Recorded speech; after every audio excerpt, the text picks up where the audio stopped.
this is an iHeart podcast. Guaranteed human.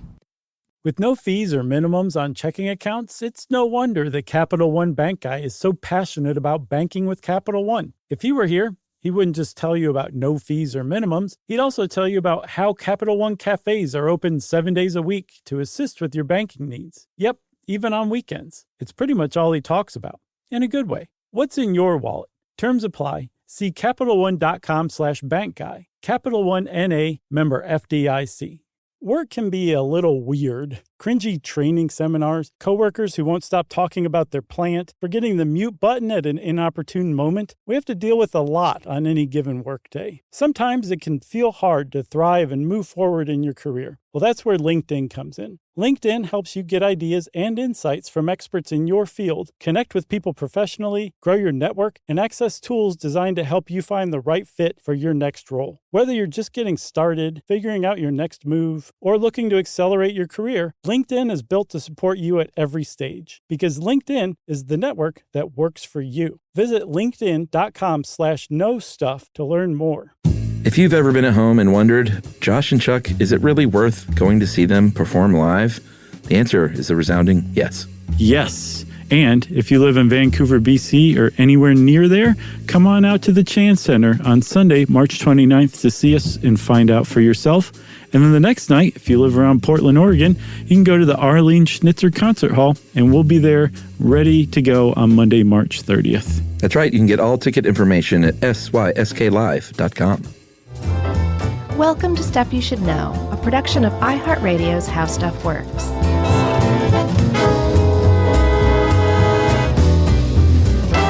Hey, and welcome to the podcast. I'm Josh Clark. There's Charles W. Chuck Bryan over there, and there's guest producer Dylan sitting in this fine Wednesday morning of weirdness. Everything's out of whack and strange. I know, right? Hopefully our voices sound normal, Chuck. I was worried about that. So, not that anyone cares. Yeah. But our regular Tuesday sesh got pushed because our computer took a dump. Technical difficulties. And then we said, hey, let's just do it tomorrow morning. Had a few more technical difficulties, but here we are. Going strong, buddy. I'm tired. Are you? No, I'm okay. I've had enough coffee that I'm not tired. It's weird for us to record in the morning. Everything's out of whack. I would call it eerie, I think. Because, I do the Movie Crush mini crushes on Wednesday mornings usually. Mm-hmm. So usually I'm just making dumb jokes and cussing a lot with Noel right now. Right. But I got to switch my brain back into G-rated mode. Yep. To talk about Rupert Sheldrake. That's what we're doing. And you can curse if you want. We'll beep it out. Sheldrake? Depending on, yeah, I think that's how the scientific community refers to him. That's just one of those names that seems like it should be yelled at like that. And I like to call him Rupert after I noticed you said that. Michael Caine in Dirty Rotten Scoundrels. Oh, right. Remember he called Steve Martin's name at one point was Rupert? There's a cork on the fork. Yeah. Man, that was a good movie. It was. So we're talking about a different Rupert, guy named Rupert Sheldrake, who is widely considered in the scientific community a heretic, a fraud, a hoaxer, a pseudoscientist, all sorts of things. And normally we don't entertain that kind of stuff, or specifically people who are considered as such, because we tend to be like, yeah, pseudoscience is not so great. But there's something about Rupert Sheldrake. There is. That the cut of his jib? Maybe a little bit, something like that. But he is different in some ways. He kind of stands alone. He's got staying power, to say the least. He was first branded a scientific heretic in 1981, and he's still around doing his thing, ticking off the scientific establishment. Yeah, but see, he's also in certain circles labeled as an open-minded scientist. Right. And someone not afraid to kind of question the unquestionable, and someone who flies in the face of what some people call the scientific orthodoxy. Or dogma. Where everything is so rigid that there is no room for new ideas to be explored. Right. That basically the scientific orthodoxy that you refer to it kind of says we are on basically the right track. We generally have the parameters kind of figured out. We know the math we need to be using. We know the places we need to be looking. We have generally in everything from physics to biology an understanding of the general structure. Now it's just a matter of filling in the details. Yeah, we've looked under the hood. And we know what's going on generally. We know that it's a combustion engine and not an electric car that the universe is. That kind of thing. The heretical electric car. Right. So when somebody comes along and says, no, that's not even a car that you're looking at. That's a boat. The scientific establishment, or really any establishment, really tends to get shook by that kind of stuff. They don't like that. And one of the reasons I was trying to figure out like why people get so invested in this, I think there's a lot of people who come and say, I am a person of science. I believe in this. I subscribe to it. And they end up going so far as to pin their identity to it. And this happens with just about any structure. Yeah. And when you pin your identity to something, when that something, that structure is attacked, you take it as a personal attack. And I think that that's one of the reasons why a lot of people are so rabidly against Rupert Sheldrake. So should we talk about this guy?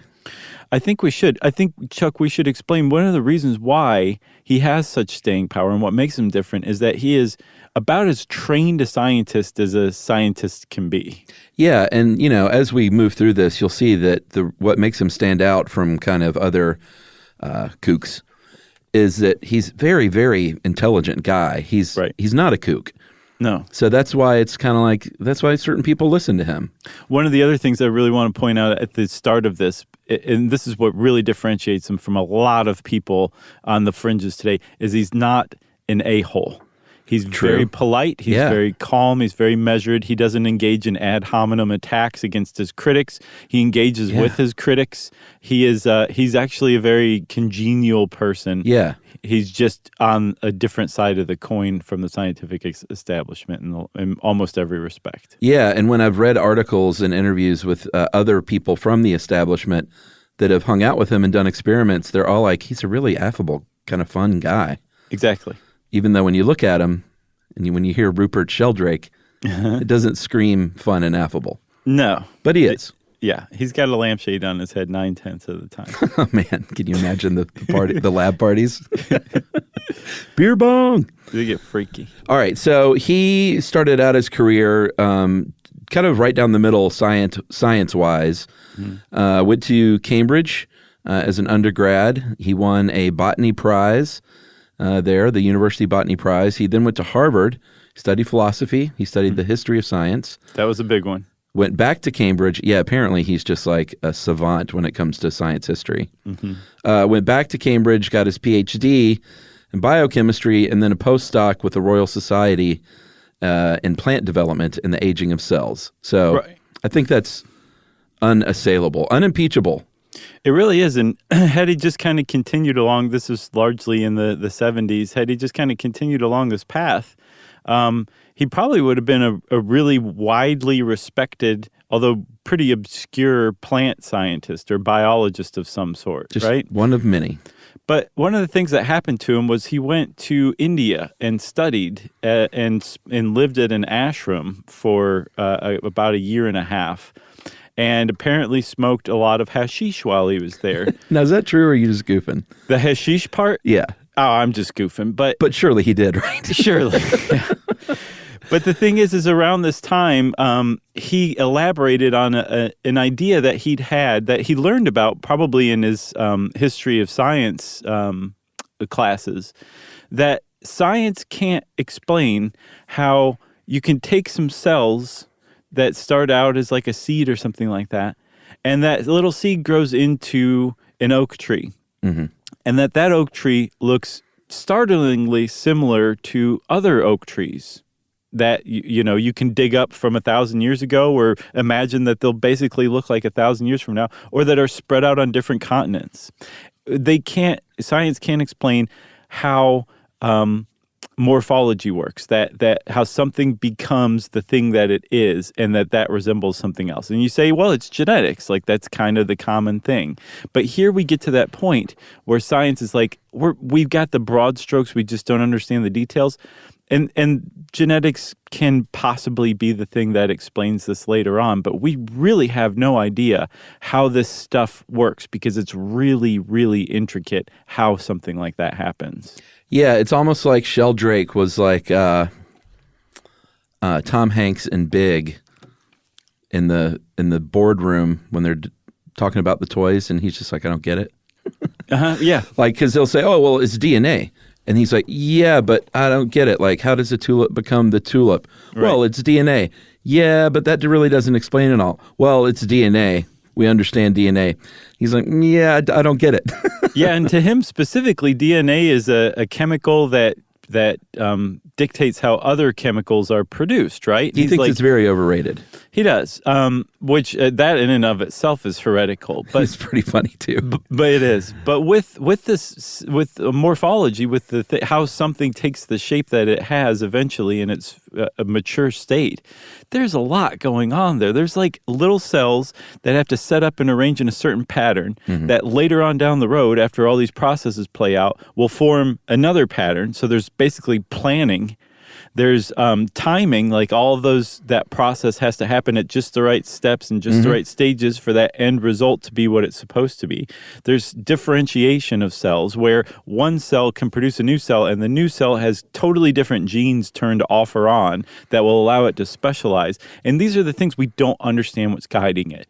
And so Rupert Sheldrake kind of tapped into a thought that started, I think, back in the 1920s among biologists that there must be some unseen guide or force that basically says, I've got this. I know what the end result is. I can take the starting bit and guide it into this end result. And we don't understand what that is. Yeah, there were a couple of scientists in the 20s and 30s studying what they called morphogenetic fields, which is sort of like the idea that there is this invisible mold that we don't fully understand that gives the shape to these things. A guy named C.H. Waddington in 1936 had a paper called Morphogenesis and the Field Concept. And then a Russian biologist named Alexander Gurvits kind of had the same thoughts, but, I think he came independently to these thoughts. Yeah, which was, hey, there's something else going on here. We're calling it morphogenetic fields. And this is, like I said, this idea that there are these invisible molds that we don't fully get that gives things their eventual shape. And that's why they all look alike. Right. So on that ashram in the late 70s, early 80s, Sheldrake was kind of vibing on this idea of there must be some field, these morphic fields or whatever, that guide the development of something living into its mature form because we just don't understand it. So, hey, maybe that's just as good an explanation as our current understanding, which is really non-existent. So he took it further, though, and he wrote a book. Yeah, he did. He took it further. He wrote a book called A New Science of Life. It was his first book. As far as I know, at the very least, it was his first book that really kind of made a splash. And in it, he kind of said these morphogenetic fields, we're going to call them morphic fields now. And not only do they guide the morphogenesis of a living thing, they guide its behavior from that moment on, from the moment of conception on to, I guess it's death. And then when that thing dies, the life that it's led will contribute to this morphic resonance that carries on to the next generation and the generation beyond that. And so you eventually have this long line of tulips that know not only how to grow into the right shape, but how to behave and do all the things that tulips do because of all of the living tulips that came before it through this process of morphic resonance. Yeah, and not just like that tulip growing nearby at the same time, but he said, what if it just was across all of space and time, and the tulip in Africa in the 19th century has informed the tulip in Florida in the year 2020 how to grow. Right. And everyone went, oh, good hashish over there in India in the 1970s, right? Sure. Sheldrake. Right. So Yeah, we'll get to how it was received in a minute, but you want to take a break and then come back and kind of explain how he says it works a little more? Yeah, but I also think I totally spoiled how it was received, but that's okay. It's all right, man. All right.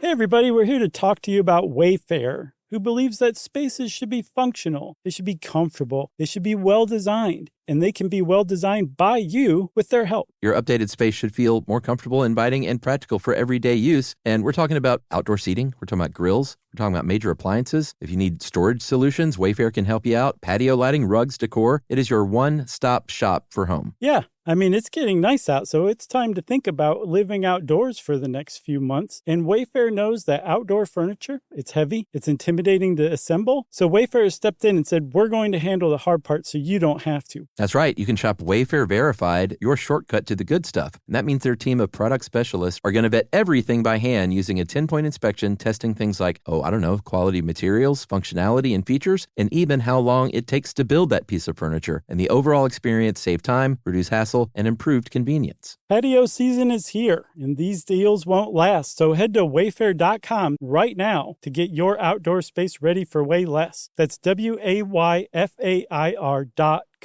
Wayfair, every style, every home. Hey everybody, I want to talk to you a little bit about Tide Evo because it represents over 10 years of innovation and product development. Tide Evo is a first-of-its-kind technology where tens of thousands of minuscule fibers are spun together to form a 6 times powerful layer packed with scrubbers, brighteners, pre-treaters, and fresheners. And that's going to deliver a breakthrough clean that's so powerful it feels like magic. Yeah, it is kind of like magic. Tide Evo is revolutionary. A 100% concentrated, waterless laundry tile that's made of compressed microfiber soap layers rather than liquid or powder. And it's not like pods or sheets because it uses 6 layers of detergent fibers to deliver superior cold water cleaning without plastic packaging of any kind. And it provides a mess-free, lightweight solution that dissolves lickety-split. So whenever you run into a laundry challenge, turn to Tide Evo. It's revolutionary, it's magic. Try new Tide Evo. Real laundry magic.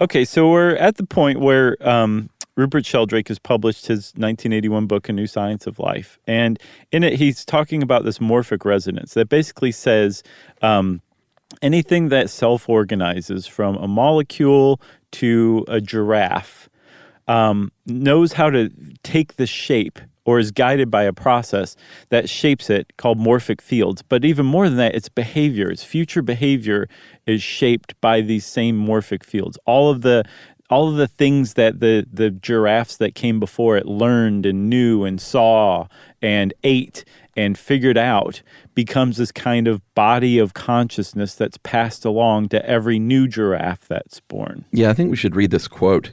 Okay. There's a great interview in Scientific American. Who was it? Who was it interviewing him? I can't remember now. Was it Rose? No.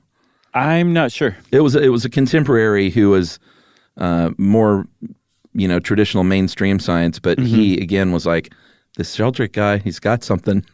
He's got a quality. Right. So here's how Sheldrake himself answers the question of morphic resonance. Morphic resonance is the influence of previous structures of activity on subsequent similar structures of activity organized by morphic fields. It enables memories to pass across both space and time from the past. The greater the similarity, the greater the influence of morphic resonance. What this means is that all self-organizing systems like molecules, crystals, cells, plants, animals, and animal societies have a collective memory on which each individual draws and to which it contributes. And here's the key here, I think. He says, in its most general sense, this hypothesis implies that the so-called laws of nature are more like habits. Yeah, scientific establishment really particularly doesn't like that last bit right there. Yeah, Sheldrake just called out the laws, so-called laws of nature. Right. So there's something in there that kind of stuck out to me that I was curious about. I couldn't find an answer to. Is that he says the greater the similarity, the greater the influence of morphic resonance. But what is the similarity, say, in like a giraffe embryo that allows the morphic resonance of all the giraffes that came before to be like this? This is the thing we need to exert our influence on. Like, what similarity attracts that morphic resonance? I took that to mean maybe not in the case of giraffes, but in the case of like different varieties of an orchid. Like the more similar, because that's why they're all different ones. I don't know. Maybe not. Yeah, but what is the initial similarity that morphic field recognizes in that specific kind of orchid that says, oh, I'm going to influence you? Or is it just... We should call him. It just naturally happens. I don't know. But these are the questions that you start to wonder about when you read Sheldrake's stuff, which is, I think, the reason why I like him. It just makes you think. You just start to think differently than just like, oh, it's DNA. Yeah, where are you with this guy overall?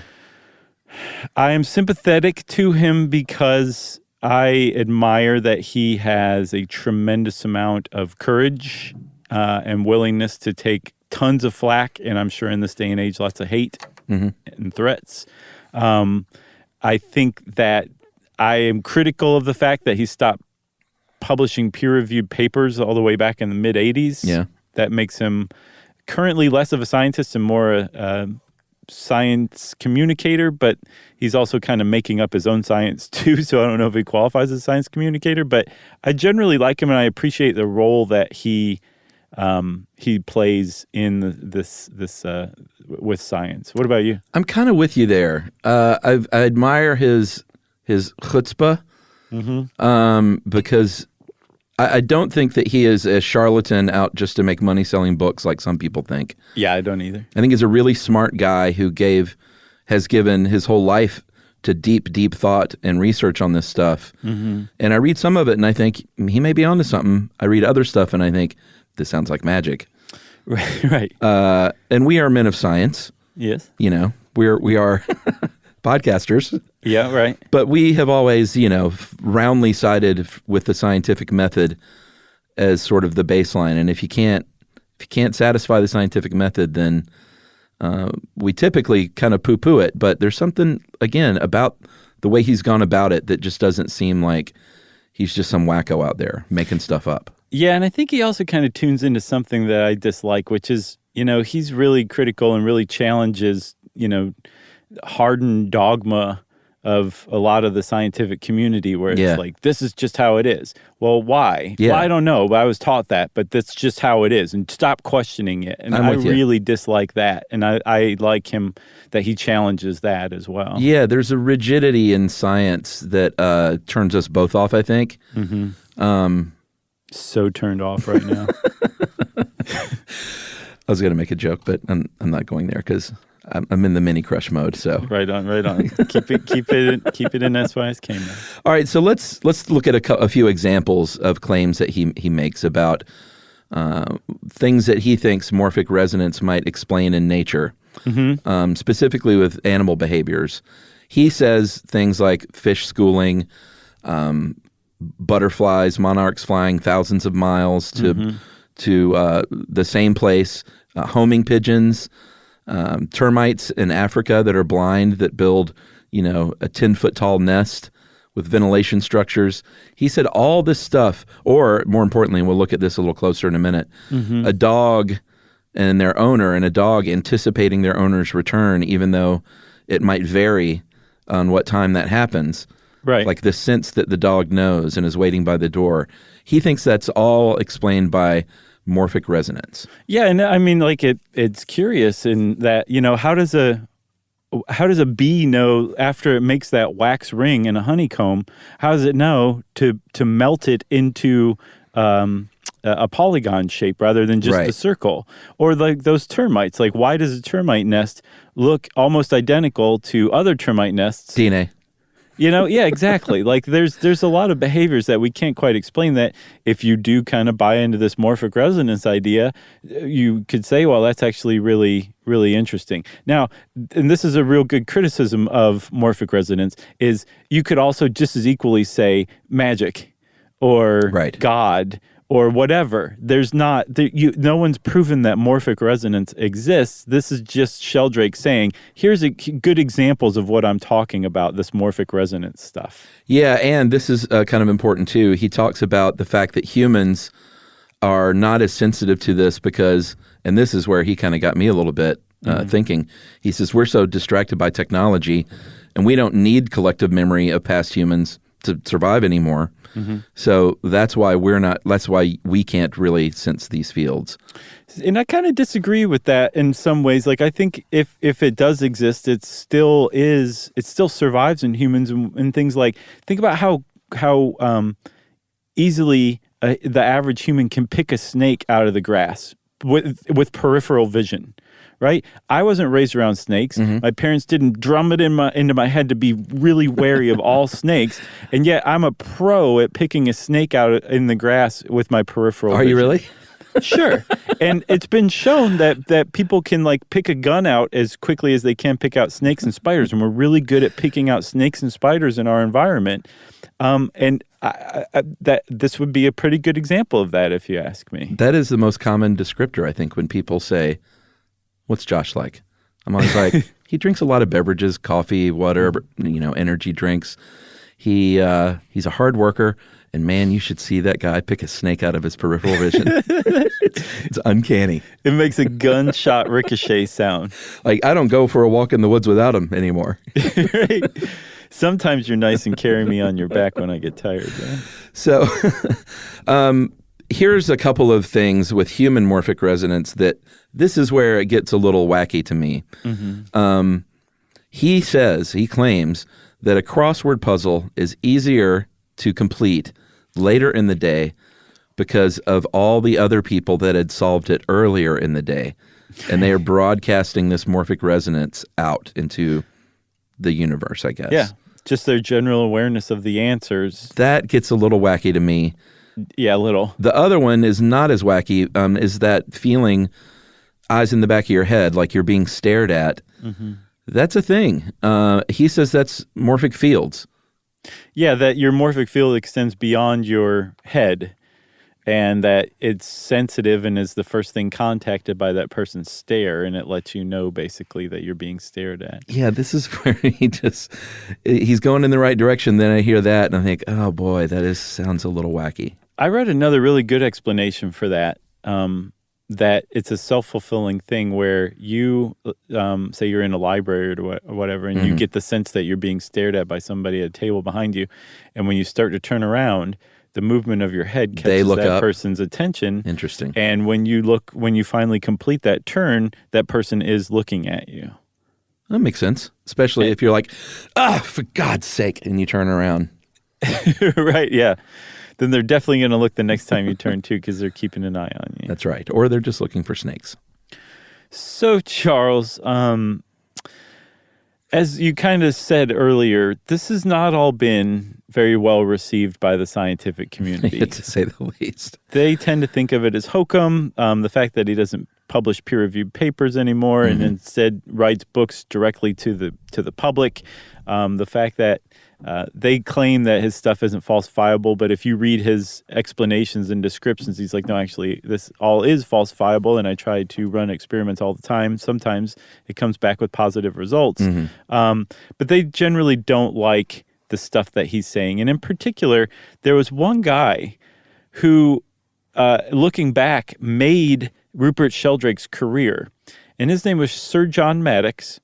And at the time that... what was it? The New Science of Life? Yeah, New Science of Life. When that book came out, Sir John Maddox happened to be the editor of the journal Nature.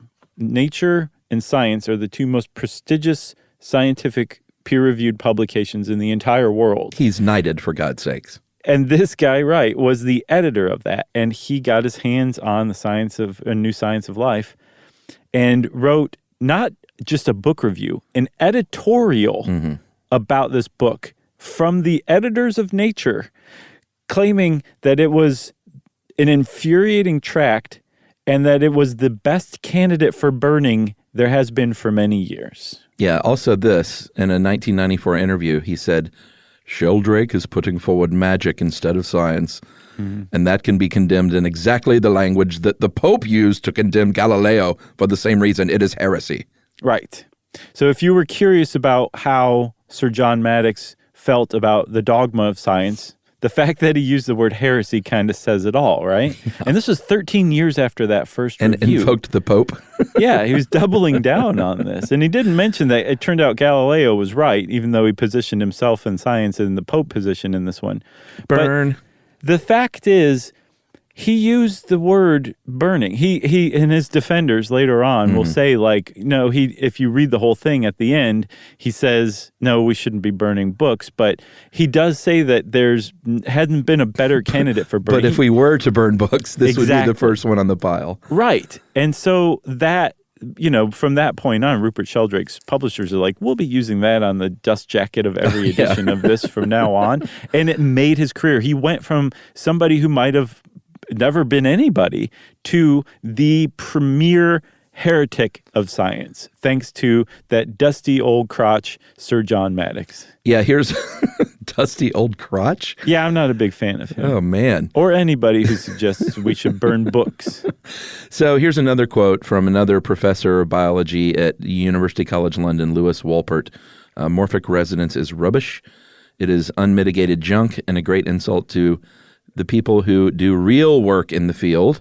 Yeah, and I'm sure we could spend the next 20 minutes finding quotes like that about that book.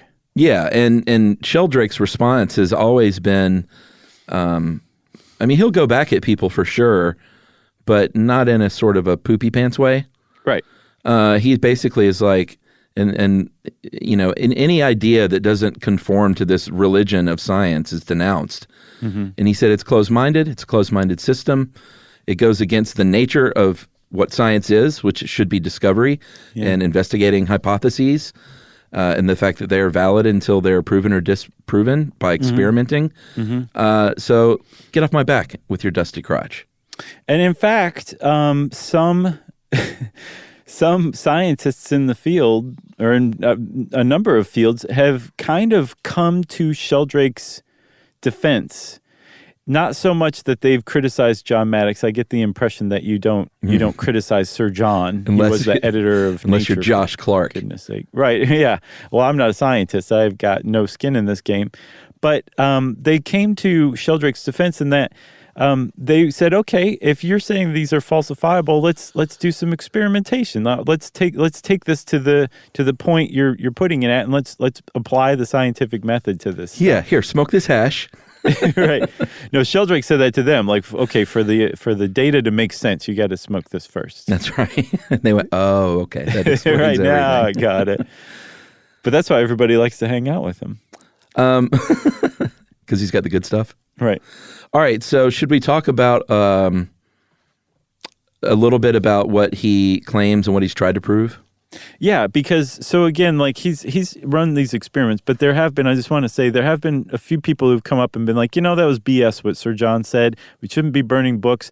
I'm going to extend an olive branch on behalf of the scientific community, and we're going to test some of these experiments. Yeah, so he drilled down on a few different areas that we're going to talk about. One is the one I talked about humans being stared at.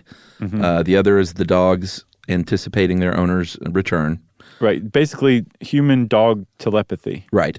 And then, as soon as that word telepathy is thrown out there, that's a science killer. Yeah, and that's a big, easy criticism of Sheldrake's ideas is that they include telepathy, that the idea that we're tuned into this general body of conscious knowledge that was accumulated by all the living things that came before us, and that this exists outside of our minds, and we can connect to it with our minds. That's telepathy. And there's no way to put it otherwise. Well, and psi in general, which we should probably do a podcast on at some point. Sure. We've been chipping away at it little by little, but That's true. Yeah. And then the third one that he kind of drilled down on was the idea that that successive generations of lab rats can solve their little puzzles and problems faster and easier than generations before. That is because of morphic resonance. Yeah, and there's been data. He's either carried out experiments himself, or he's pointed out to published data before that have shown that. I think back in the 30s there was I guess a biologist or a psychologist who was training rats how to run a maze, and he found, to his amazement, that rats of successive generations, over like 36 generations, did better initially on these mazes than their predecessors, which would suggest, a lot of things, but apparently controlled for genetics and environment, and said it's possible that this is somehow being passed down from one generation to the next outside of genes. Yeah. So let's talk about the dog thing, because we have dogs and we love to think that our dogs are little people and that they sit by the door waiting on us and look out the window and are just sad until we get home. Sure. And so he did this experiment, and then later on did some more experiments with a partner, which we'll talk about here in a sec. But he found a lady, a British woman who, her name was Pam, and she had a dog named JT, Jaytee. Very weird. And she said, hey, use me, because I got this dog who waits by the window before I come home, no matter when I come home. Right. So it doesn't matter if I come home at 5 or 10 o'clock at night or 3 in the afternoon. This dog is by the window.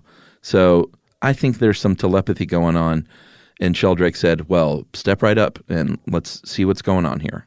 Yeah, and it wasn't just that her dog sits by the window the whole time she's gone. It's that people had noticed that her dog would suddenly sit up, go to the window, and then within a few 10 minutes or something like that, Pam would come home. Right, and started singing True Colors by Cyndi Lauper. Right. And she would come home at different times of the day. Like, this is it was a remarkable thing. So apparently over 100 different tests, Sheldrake found that 84 out of 100 times, this dog accurately predicted when Pam was coming home. And Sheldrake's whole hypothesis... Within 11 seconds... people should understand, not that this dog hears the car pull in. Within 11 seconds of her leaving to go home. Right, leaving her office, I think, miles away. Exactly. And again, this is at different times of day. They apparently experimented so that she would come home in different kinds of cars, including taxis, so that the dog couldn't somehow hear this particular hum of Pam's motor or something like that. But he controlled for a lot of stuff. This is something you got to understand about Rupert Sheldrake. He carries out scientific experiments, under the scientific method. What people disagree with is his interpretation of the data typically. But he controlled for all this different stuff, and he found that 84 times out of 100, JT accurately predicted roughly when Pam was going to come home by getting up and going to the window to wait for her, right? Yeah, I think that first one, though, was not quite so scientific. Wasn't that the deal? This is why they redid it? No, they didn't redo it because it wasn't scientific. They redid it because one of his greatest critics, Richard Wiseman, who is I think a psychologist, but also a professional skeptic, said, this is BS, but let me carry out, let me replicate your experiment and see if I get the same results. Oh, okay, because he had an Austrian documentary crew, and they said that the test wasn't scientific. Oh, I'm sorry. Right. Their filming, what they did was not scientific, but he had already previously carried out in private that no one saw. Yeah, but I mean, scientists do that all the time. I don't think he has been accused of fudging his methodology. I think he's just roundly accused of cherry picking data or misinterpreting the data or interpreting the data to suit his needs, that kind of stuff. But I don't get the impression that a lot of people are like, this data at its core is hokum. All right. Well, Wiseman, like you said, noted skeptic, professional poo-pooer of things, experimental psychologist. He comes in and says, all right, let's do this together. He said, all right, this dog did not, in 4 different occasions, or 4 different experiments, this dog failed. Right. And this dog is going to the window a lot. He's a window hanger-outer. Yeah, this dog loves that window. And so they said, all right, let's rule out some of these false positives, and let's say, let's define what the real signal would be. That's if this dog stays at the window for 2 minutes, not just pops up to see if it's raining or to sing a stanza of True Colors, but really sits there for 2 minutes. And then let's see what happens. They did that, and Wiseman said, all right, and we got to also say it's got to be within 10 minutes of her leaving from home, not 11 minutes. Right. Shaved off 1 minute. And in all 4 of these experiments, this dog gives a signal before that 10-minute period, before she even started for home. So Wiseman said, failed. So if you read Sheldrake's rebuttal to Wiseman's findings, and Wiseman ran around not just saying failed, he gave, I think, 4 different talks about this experiment and how it didn't amount to anything.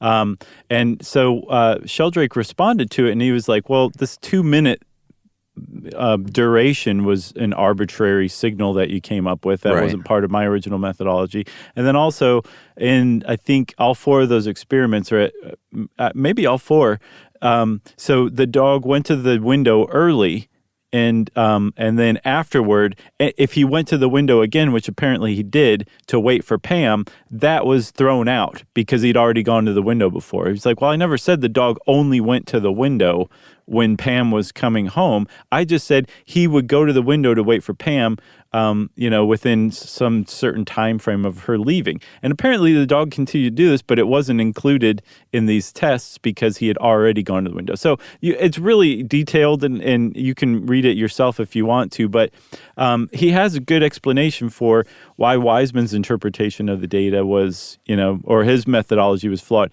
But it's all very civil. Like you were saying before, he's not like Wiseman's a moron who couldn't do science if it sat on him and caused him to stop respirating or anything like that. Yeah, and I think it's the other thing because the thing that Wiseman poo-pooed was the fact that the dog started this behavior before she started for home. Right. And Sheldrake was like, hey, I think that further proves it actually, because I think that Pam is sending signals before she starts for home that she doesn't even realize. Right. Like, maybe she gets her coat and goes to the restroom for a few minutes or something even. Well, she was with And that's Wiseman's, the beginning of the going home process. Yeah, or she was with Wiseman's assistant, and Wiseman's assistant was the one who knew what time they were going home. So he said maybe Pam was picking up on the guy looking at his watch or something like that and knew when she was going to go home anyway. He has a lot of explanations for it. It's very interesting to kind of read the back and forth. But but Wiseman won that one because everyone wanted Wiseman to win that one, and I think that's kind of par for the course for Sheldrake. He's like, well, no, here's all these other explanations for this interpretation, and people just kind of ignore it unless you want to believe what Sheldrake has to say. That's right. If you don't want to believe what Sheldrake has to say, people like Wiseman and other skeptics provide, well, here, we carried out this experiment, and now this is disproven, right? Another guy who did that is a really big critic of Sheldrake. His name is Stephen Rose. I think he's he's a biologist and a neuroscientist, Stephen Rose. And he carried out another experiment about how chicks might be able to learn, kind of like that lab rat experiment, how successive generations learned how to do a maze. Mm-hmm. Well, they did this with chicks, and they did this experiment together, and they had different interpretations of the data, and it went back and forth in different journals or whatever. But the fact is, there are scientists out there, skeptics who are critics of Sheldrake and his ideas and methods, but still scientists that are willing to engage his ideas. And I think that that's healthy, even if they are coming at it from, the standpoint like, this is bunk, this is hokum. They're still willing to go through with these experiments, and I respect that. That's right. You want to take another break? Yes. All right, Chuck. We're going to take another break, everybody, in case you didn't hear.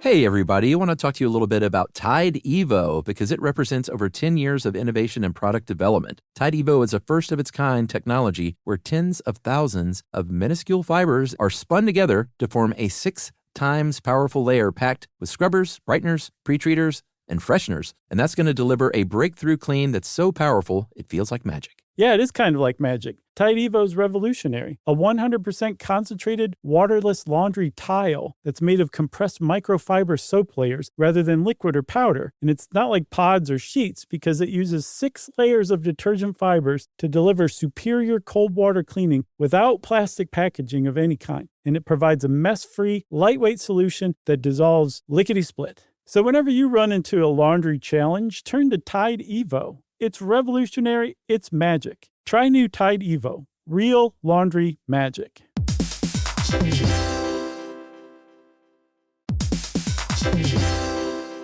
Dell PCs with Intel Inside are built for the moments that matter, for the moments you plan and the ones you don't. Built for the busy days that turn into all-night study sessions, the moment you're working from a cafe and realize every outlet's taken. Yeah, the times you're deep in your flow and the absolute last thing you need is an auto update throwing off your momentum. That's why Dell builds tech that adapts to the way you actually work. Built with a long-lasting battery so you're not scrambling for the closest outlet, and built-in intelligence that makes updates around your schedule, not in the middle of it. That's right. They don't build tech just for tech's sake. They build it for you. Find technology built for the way you work at Dell.com/Dell PCs.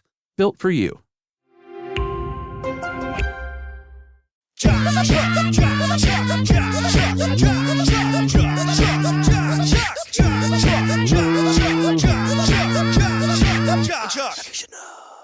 All right, so Stephen Rose, and this quote kind of really puts the nail on the head of the critics of Sheldrake. Mm-hmm. And this actually is one that spoke to me because it's not an attack on Sheldrake. It's more of a sympathetic view, which is this: Sheldrake is so committed to his hypotheses that it is very hard to envisage the circumstances in which he would accept its disconfirmation. So right. It's a very sweet way of saying, like, this guy really, really believes this stuff so much that, like, I don't think he is able to look at the data in a sort of level-headed, unbiased way. Right. So and that says it all. I mean, that's tough to it's a very cutting criticism, because how do you show that's not true? Other than to say, Sheldrake well, no, these are wrong. Yeah. You know, you have to admit that your hypothesis is wrong to get around that. And then once you've done that, you've just lost anyway. So it's a very shrewd criticism. Yeah. So Sheldrake over the years has he's written a lot of books. Mm-hmm. He has been accused of he's been accused by some of, like, hey, this guy's just out there writing books to make money, and has sort of made himself the superstar of the alt side of science. That seems to be the biggest explanation for why he's doing what he's doing. That he found an easier and quicker path to fame and recognition and probably money writing these books about his own made-up ideas rather than writing, academic papers like everybody else. Right. And on Sheldrake's side, he's like, listen, this, what he calls the default worldview of science and these dogmas, he said they should be sort of pushed back against. Mm-hmm. And what about... questioned. Yeah, questioned. What about the Big Bang? He's like, everyone, thinks they have it all figured out and all laws in the universe are constant. Well, except for the Big Bang. And then, we can't fully explain that. And there's another great quote from a philosopher named Terence McKenna. I love this quote. Is, give us one free miracle and we'll explain the rest. Yeah. And, when it comes to things like the Big Bang, that kind of holds true. Yeah, specifically with the Big Bang, I think is what he's talking about, that if you can just allow for there one to piece have of been magic. nothing that came before, and all of a sudden all the matter and energy in the universe suddenly existed, then we can pretty much explain all other physics from that point on, or we can use that. And that's the big question, is what happened right before the Big Bang. Yeah, exactly. But we also have other questions about the universe, like, is it inflating? Sure. Is it, is there going to be a big bang, or is there going to be a big crunch? Or we have a lot of questions and a lot of misunderstanding about it too. But physics needs the Big Bang to have happened the way that we think it might have happened. But even still, the way we think it might have happened doesn't follow the physical laws as we understand them. And so Sheldrake and others point to that one, and they're like, come on, guys, like, this is just one of several examples of science just saying this is the way it is, even though we don't fully understand it or the data we're getting suggests otherwise. Right. And, oh man, how can I say this in a way that's not like controversial? There isn't one. It's not the same as when, let's say, a creationist saying, well, you can't really explain the Big Bang, so it's all magic and that's okay. Right. You know, it's not along those same lines. There's something different about what Sheldrake is saying. I think what he's saying is, yeah, in some cases he's like, we don't understand this, so here's my interpretation. I think in his more recent book, The Science Delusion, which came out in 2012, in the U.S. is called Science Set Free, he's saying, here are some essential dogmatic beliefs of science that are worth challenging, and that if we don't challenge them, we might end up going down this wrong path of scientific inquiry, and we need to be a little more free to differing ideas because we don't understand these things like everybody generally believes we do. Yeah, I think he kind of, and the book title itself, you said in America, Science Set Free, that kind of encapsulates, I think he sees himself as some kind of emancipator of science rather than a kook who believes in telepathy. Right. Even though he kind of, I mean, that stuff, and Dave Roos helped us with this research. Yeah, he did a great job. He did, and, you know, he points out, and he's right, morphic resonance sounds very strange and weird. Yeah. You know, and it also sounds like something that would sell a book. Right. But to throw him in there, I think it's Rose said he's basically no better than someone who endorses crop circles and creationism. Right. And that is pseudoscience. Yeah, and I don't think that's necessarily fair. No, and even so, if you take away things like morphic resonance and things like morphic resonance, basically. If you take that stuff away and just look at him as like a challenger to scientific dogma, you can appreciate him on that level as well. Like you can peel back different layers of this guy and appreciate different parts, and also disagree with different parts.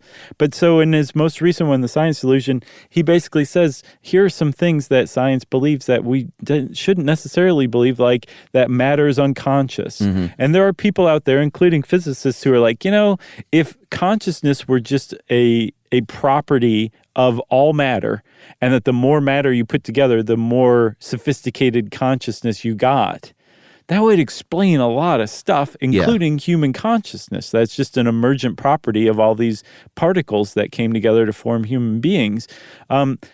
But currently, scientific establishment says, no, matter's unconscious. That's just our understanding of it. That's the way it is. Yeah. Although that is being challenged by more people than just Rupert Sheldrake. And then there was another one. He gave a TED talk, a TEDx Whitechapel talk. That I think was later banned, right? Or not banned, but removed. They took it from their YouTube channel and then inserted it into a blog post. You can still see it, but they put it in a blog post because their science advisors have been like, this is pretty heretical, and I don't think you should just be presenting it like it's just, you need to couch it in some language. So they did, and they put it in a blog post. But you can still see it. It's not like they just took it down altogether. But it's a really interesting talk. It's only like 20 minutes long. But in it, he makes a really good case about how the laws of nature, like the gravitational constant or the speed of light, aren't actually constant. And physics needs those things to be constant for it to do its inquiries, for it to do its formulae and equations, for the current theories to work. And he's saying, no, there's been periods in history where we've measured these things and gotten different measurements, and that during that same period, all these different scientists around the world were getting roughly the same different measurements from what we thought it was before. Right. How do you explain that?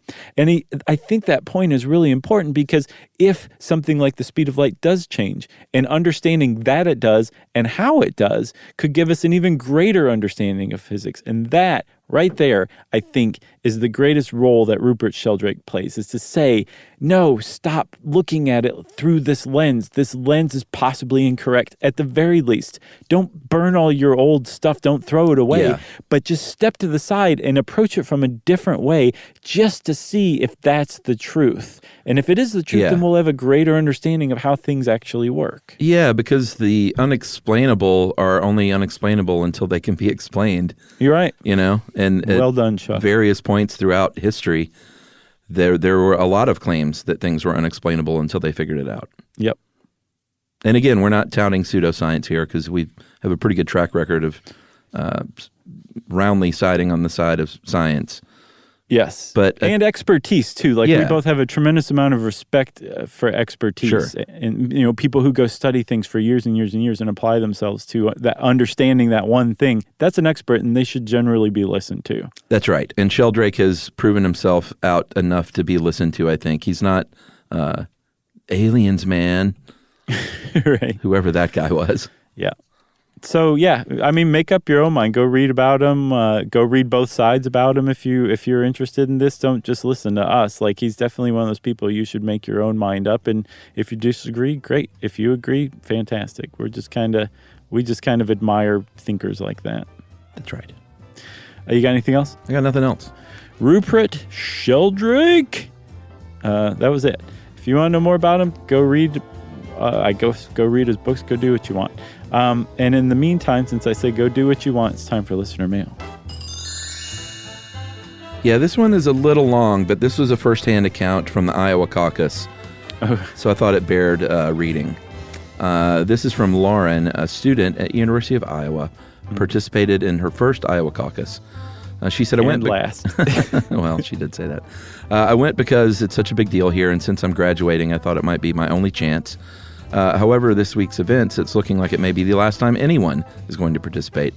There were several logistical issues, in my opinion, that led to issues where I was participating. My caucus location was downtown Iowa City at the Englert Theater. My roommate and I arrived about 45 minutes before to make sure we could be in the door before 7, since we had been told if you weren't in the door, then TS for you. 2 lines for the caucus wrapped around the block, one for people who registered in the correct precinct and one for people who needed to change their registration to the correct precinct. There were over 700 people in our caucus location alone, far more than the Democratic Party of Iowa had expected. Since my caucus location was a theater, it was almost impossible to distinguish where different candidates were in the room. The Bernie and Warren groups were so large they had locations on the floor and had to have satellite spots in the balcony. When it came time to do the head count, the overcrowded space led to issues tallying people. All of the campaign volunteers had reported numbers. Caucus delegate informed us that the total number of people under each candidate was about 50 under the amount of total people checked in. So they assumed that 50 people had chosen to leave before the votes were all tallied, but the campaign volunteers demanded a recount. All in all, it took about 2.5 hours to get through the first round of caucusing to find out which candidates would be viable. My prediction is that because Iowans are so passionate about their caucus system, they'll probably happen again next election cycle. But since their faux importance is brought to public consciousness this year, they'll eventually die away to a primary system soon. That is from Lauren, Cheshire. Lauren, that was a great account. You're basically like the Hunter Thompson correspondent right. of Stuff You Should Know. And we appreciate that big time. That's right. She took Iowa some amyl caucus, nitrates after that. And right. The name of the subject line of the email was "The Iowa Caucus is Depraved and Decadent." Very nice.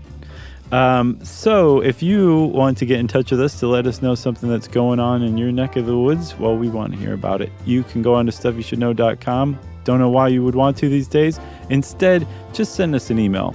Wrap it up, spank it on the bottom, and send it off to stuffpodcast@iheartradio.com.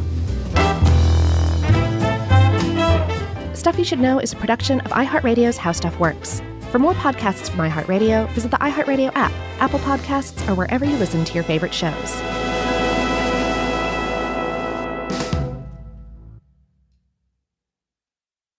Hey everybody, Aleve has a question for you. Do you remember what it felt like when body pain didn't take over your day? You'd twist a lid, type a text, or bend your elbow without even thinking about it? Well, that feeling didn't go anywhere, thanks to Aleve. With just one dose, Aleve targets pain at the source of inflammation for up to 12 hours of body pain relief. Because when your pain fades, something else comes back. You! Feel the relief, feel Aleve. Use as directed for minor aches and pains. Now streaming on Paramount Plus, the acclaimed series from executive producer Lena Waithe reaches its final chapter, The Chi. For 7 seasons, these stories, these streets, this community have stayed with us. Now it all leads to this. As friendships are tested, families evolve, and secrets refuse to stay buried. One thing is certain, The Chi is more than just a series. It's a legacy. Don't miss the final season of The Chi, now streaming on the Paramount Plus Premium plan. This is an iHeart podcast. Guaranteed human.